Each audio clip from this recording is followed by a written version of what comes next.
Assalamualaikum warahmatullahi wabarakatuh. Bismillahirrahmanirrahim. Berikut ini adalah sebuah bangunan konstruksi baja pada sebuah gedung olahraga, yakni tepatnya lapangan badminton. Kali ini kita akan melihat dan membahas mengenai konstruksi dari gedung olahraga ini. Kita akan bahas mulai dari pondasi hingga ke konstruksi bajanya. Kali ini kita akan membahas mengenai pondasi terlebih dahulu. Pondasi jenis apa yang dipakai dan berapa dimensi dari pondasinya. Bagaimana kelanjutannya? Ikuti terus video ini. Kita lihat dari segi desain. Ini sebuah denah gedung olahraga, lebih tepatnya lapangan badminton. Ini bisa teman-teman saksikan seperti ini. Ini lebarnya ini yakni 24,5 meter. Ini panjang ke belakang ini 40 meter. Untuk ini terdiri dari depan area parkir 8 meter. Ini ada area cafe, ini area toko. Ini area lapangan badmintonnya.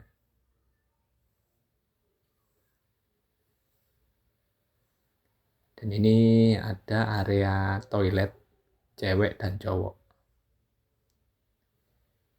Ini area tribun nantinya. Ini untuk lapangannya ini ada 4 lane atau 4 lapangan. Ini ada grid-gridnya. Ini gridnya untuk grid sumbu Y. Ada 6 meter. Ada 625. Ini juga 625. Ini 6 meter. Lalu ini grid sumbu X. Ini ada 8 meter. Bagian depan ini 8 meter. Untuk area parkir. Ini juga 8 meter. Lalu 6 meter. 6 meter. 6 meter dan 6 meter. Ini ada gambar denah pondasi dan slope. Dan ini ada keterangan-keterangan PC1, PC1A, PC2 dan sebagainya. Ini tadi denah strukturnya, denah pondasi dan slope. Ini ada grid-grid as bangunan.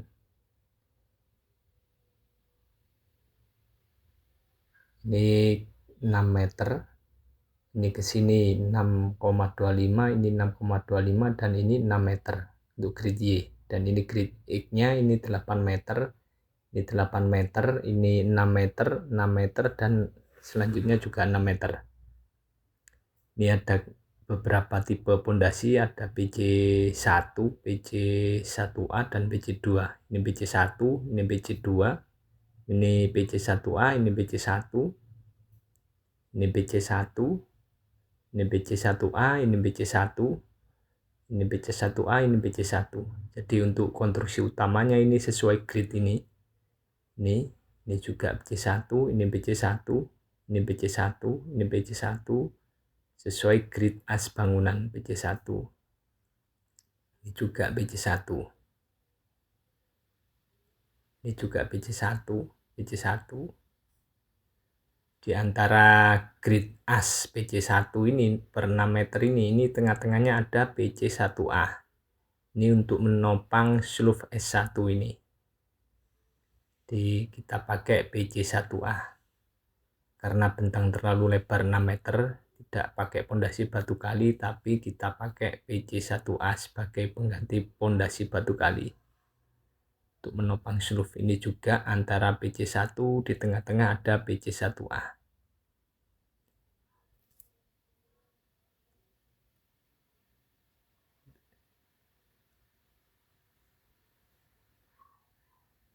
Ini juga ada slope F1, kita pakai ini yang utama ini S1 semua slope-nya. ke belakang ini juga S1, ini juga S1, ke sini S1, juga pakai S1 untuk yang struktur utama. Ini S2, ini S2. Di area toilet ini sebagian S2 dan juga S3. Bisa teman-teman saksikan. Adapun untuk keterangannya ini PC1 yakni 75 kali 75 kali 25. Ini pakai setros 1 buah kedalaman 10 meter. Dan ini ada PC1A dengan ukuran 60 kali 60 kali 20 cm dengan setros 1 buah kedalaman 3 meter. Ada PC2 ini ukuran 75 kali 120 kali 25 dengan setros 2 buah kedalaman 10 meter. Ini ada S1 dengan ukuran 25 kali 40 seluruh S1. Ada S2 dengan ukuran 20 kali 35 dan S3 15 kali 30. Dan ini untuk gambar detailnya, ini detail seluruh. Ada S1 tadi 25 kali 40. Di sini 25, tingginya 40. Ini area tumpuan dan ini area lapangan. Ini ada tulangan atas. Area tumpuan pakai 3, diameter 13, jumlah 3 ini. Jumlah 3 pakai diameter 13. Tulangan bawah sama. Jumlah 3 pakai diameter 13 ulir. Untuk sengkang, ini kita gunakan besi 8, jarak 100 atau 10 cm area tumpuan ini. Bagel atau sengkangnya jarak 10 cm, pakai diameter 8. Ini area lapangan, tulangan atas pakai 3, diameter 13, jumlah 3 pakai diameter 13. Tulangan bawah juga sama, jumlah 3 pakai diameter 13. Untuk sengkang pakai diameter 8, jarak 150 atau 15 cm. Dan ini ada tulangan tengah. Ini pakai 2, diameter 13. Tumpuan dan lapangan sama. Seperti ini cara baca gambar detail untuk seluruh F1. Sedangkan untuk S2 dan S3 bisa teman-teman saksikan sendiri. Kita lanjut saja biar nggak terlalu lama. Kita lanjut ke detail pondasi. Dan ini untuk detail pondasinya. Detail untuk PC1, PC1A, dan PC2. Bisa teman-teman saksikan. Ini untuk PC1. Ini dengan ukuran 75 cm kali 75 cm dengan jumlah 1 setros diameter 30, tebal pelcap yakni 25. Ini setros diameter 30, kedalaman 10 meter. Adapun untuk besi yang dipakai untuk pelcapnya ini pakai diameter 13, jarak 150 atau 15 cm. Ini juga sama, diameter 13, jarak 150, jadi double atau rangkap. Ini untuk PC2 dan PC1A bisa teman-teman saksikan. Seperti tadi cara bacanya. Untuk mempersingkat waktu, kita langsung saja. Mungkin teman-teman bertanya-tanya kenapa pakai diameter pondasinya 30 setros dengan kedalaman 10 meter. Ini sudah kita sondir dan hasil tanahnya seperti ini. Area atas ini lempung, sangat lunak. Dari 0 sampai 2 meter, mulai 2 meter ini lempung agak keras, sedangkan 4 meter ke bawah sampai 10 ini lempung yang sangat keras, sangat kaku. Seperti ini data sondirnya. Dan ini perkiraan pondasi. Jadi diberi masukan untuk pondasi tanah ekspansif. Ini ada bisa pakai pracetak ataupun pakai bor. Ini kalau kita perbesar. Perkiraan alternatif dukung pondasi tiang pakai pracetak diameter 20 kali 20. Ini pel atau tiang pancang, kedalaman 10 meter. Ini daya dukung satu tiang yakni 17 ton. Kalau pakai 25 ini kedalaman 10 meter, daya dukungnya yakni 23 ton. Kalau pakai bor atau setros dengan diameter 30, kedalaman 10 meter, ini daya dukungnya yakni 20 ton. Sedangkan pakai diameter 40, kedalaman 10 meter, ini mendapat daya dukung yakni 29 ton. Ini nanti kita pakai yang diameter 30, kedalaman 10 meter, daya dukung 20 ton. Rata-rata untuk beban bangunan yang diterima oleh pondasi yakni 17 ton, sedangkan daya dukungnya yakni 20 ton. Jadi masih ada surplus 3 ton. Bahasa awamnya pondasi mendapat beban 17 ton, sedangkan dia mampu menahan beban 20 ton. Setelah kita bahas secara desain, lihat gambar tadi, gambar desain. Sekarang kita lanjut ke proses pengerjaan di lapangan.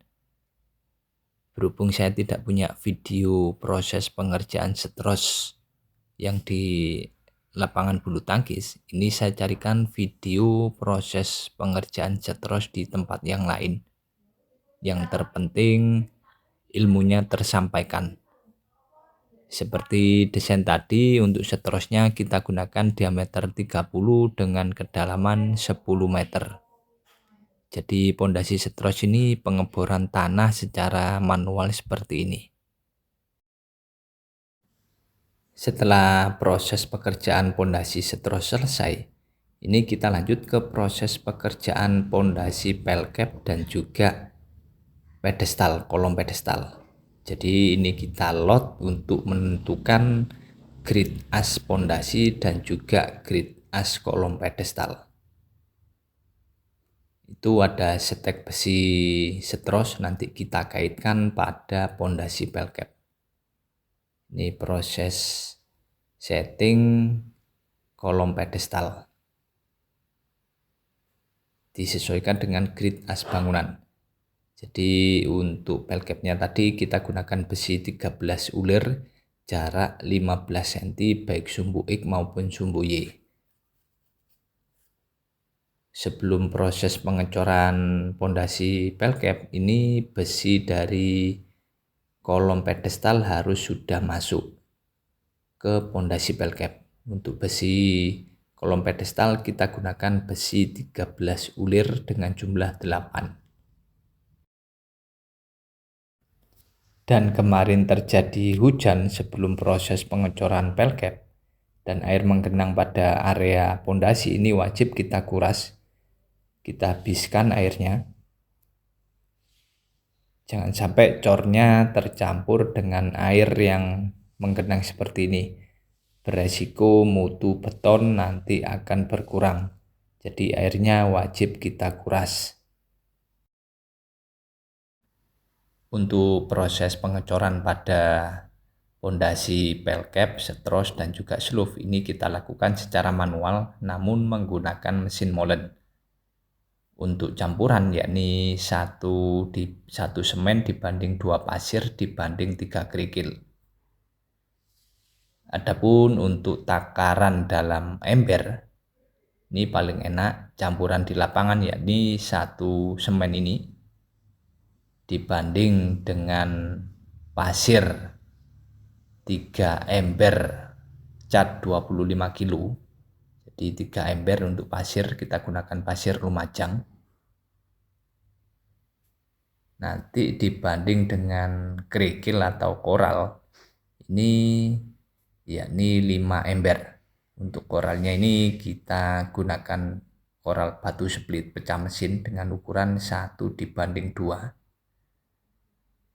Jadi untuk koralnya ini perbandingannya yakni 5 ember cat yang takaran 25 kilo. Tak lupa dalam proses pencampuran beton manual ini kita beri obat beton aditon seperti ini. Bisa teman-teman saksikan takarannya ada di kemasan. Salah satu kegunaan dari obat aditon ini yakni membuat mutu beton semakin bagus. Ini kita campur pada mesin molen seperti ini, kita tunggu kurang lebih 10-15 menit. Dan ini bisa teman-teman saksikan proses pengecoran sudah selesai. Ini untuk pondasi PC1A. Ini kolom pedestalnya nanti berhenti pada sleeve dengan ukuran PC1A yakni 60 x 60 dengan ketebalan pondasi pelcap 20 cm. Dan itu untuk pondasi PC1.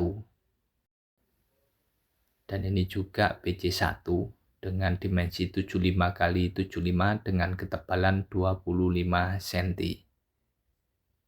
Jadi PC1-nya ini per jarak 6 meteran. Di tengah-tengah ada PC1A seperti ini. Setelah proses pekerjaan pondasi pelcap selesai, ini kita lanjut ke proses pekerjaan sleeve. Namun sebelumnya di area depan ini kita lakukan proses pekerjaan retaining wall menggunakan pondasi batu kali. Jadi antara area parkir dan juga area lapangan ini ada degradasi elevasi yang cukup tinggi. Ini kurang lebih 1 meter lebih. Ini perlu kita lakukan proses pekerjaan retaining wall menggunakan pondasi batu kali seperti ini. Ini tadi kurang lebih 1,30 meter tingginya antara parkiran dan juga lapangan. Seperti ini harus kita lakukan proses pekerjaan dinding penahan urukan atau retaining wall. Setelah retaining wall ini jadi dan sleeve jadi, ini nanti kita uruk, kita ratakan. Ini nanti kita uruk, kita ratakan. Adapun untuk dimensi retaining wall ini, yakni memiliki ukuran tadi tingginya yakni 1,5 meter kurang lebih. Ini lebar atas ini 30 cm, lebar bawah itu 1 meter kurang lebih, sedangkan ketinggiannya 1,5 meter dari ujung sana sampai ujung sini.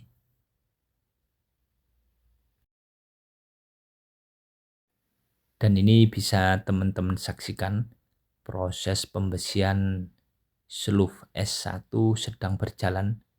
S1 dengan dimensi 25 x 40. Ini untuk bentangnya dari kolom ini sampai ke kolom ini panjangnya 6 meter. Untuk tumpuan ini seperempat bentang, lapangan setengah bentang, kembali ke tumpuan seperempat bentang. Dan untuk pembesiannya seperti ini tadi, ada 3 diameter 13 tulangan atas, tulangan bawah juga sama, ada 3 pakai diameter 13.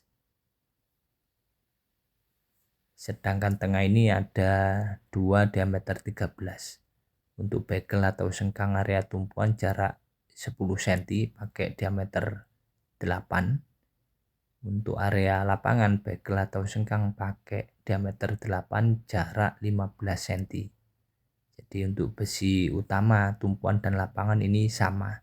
Bisa teman-teman saksikan karena mendapat beban dari atas dan juga ada perlawanan dari tanah. Dan ini pembesian sleeve sudah masuk pada bekasting, bisa teman-teman saksikan. Bekastingnya ini ada 2 macam, bekasting bata dan juga bekasting kayu. Yang bagian dalam pakai bekasting bata karena nanti untuk penahan urukan area lapangan. Sedangkan sisi luar yang berbatasan dengan tetangga pakai bekasting kayu. Jadi ini bekasting bata, bagian dalam, bagian luar bekasting kayu. Jadi ada tujuan dan maksudnya. Untuk bata, nanti untuk penahan urukan di area lapangan, area dalam, makanya pakai bata. Kalau luar pakai kayu karena berbatasan dengan tetangga, nanti kita lepas. Dan sebelum proses pengecoran seluf ini kita checklist, jangan lupa kita beri tahu beton untuk selufnya. Sebagai selimut beton ini tebalnya tahu beton yakni kurang lebih 3 cm. Area samping kanan dan kiri ini kita beri. Ini bisa teman-teman saksikan, kurang lebih 3 cm. Ini juga sama, selimut beton atau tahu betonnya ini 3 cm. Bagian bawah itu selimut betonnya kita buat 5 cm tahu betonnya.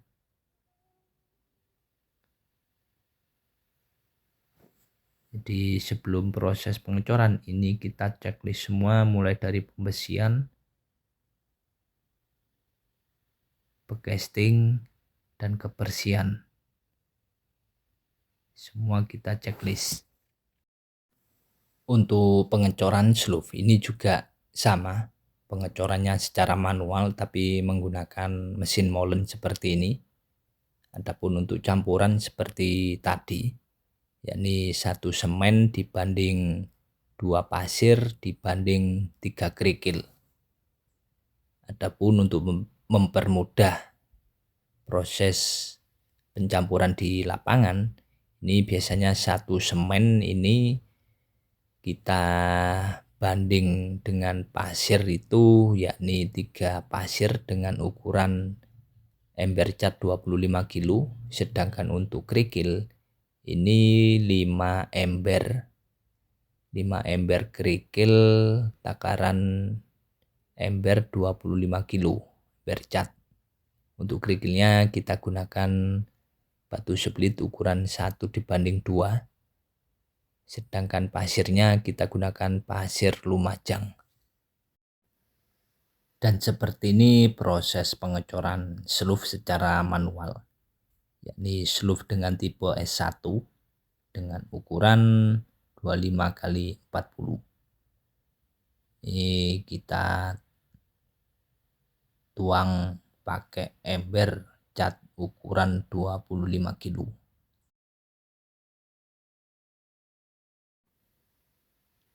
Demikian proses pengerjaan pondasi dan juga seluf pada gedung olahraga, lebih tepatnya lapangan badminton dengan model konstruksi baja. Tadi kita bahas mulai dari desain, perencanaan, hingga ke pelaksanaan. Terima kasih telah menyaksikan video ini. Semoga bermanfaat.